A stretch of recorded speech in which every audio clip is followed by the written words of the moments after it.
Hello, my name is Chris Trodden from FD Technologies. We produce the world's toughest wind sensors. These are used for mounting onto drones as well as for ground stations.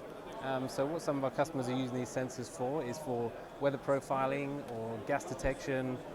They can also use it for mapping the airflow around structures, buildings, as well as also building these into their autopilot systems on the drones. So the sensors read up to 75 meters per second. We produce this 250 gram version which has heaters built in for cold weather environments, and we also have a lightweight version of this sensor that we're currently redesigning for use on smaller UAS systems and drones.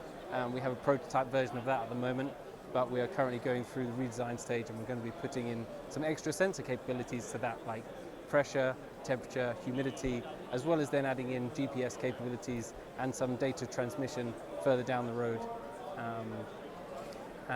So at the moment we have this one, which is our surface mount option, as well as a direct mount which can be mounted onto a pipe for ground stations. And then here you can see the sensor plugged in. I turn on the fan and you can see it reading. So at the moment we've got this set up just as a test software, so you can see the sensors doing readings from either side.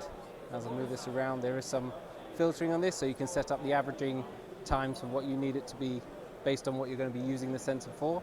And it reads up to 75 meters per second, which should be more than enough for most drone users. Okay, so this is the FD Technologies wind sensor, and it uses acoustic resonance technology, so there's no moving parts on the sensor. So what we do is we build a very strong resonating signal inside the cavity, which is not affected by noise or vibration or shock. So that means that when this is mounted onto a vehicle or any moving systems, you're going to get consistent, reliable data. So this one at the moment, you can see here it's giving directional readings as well as speed. If I move the fan around to the other side, you can see how the sensor quickly reacts and shows you. At the moment we've got some filtering in this one, but you can get up to a 10 Hertz readout from the sensor depending on what you need.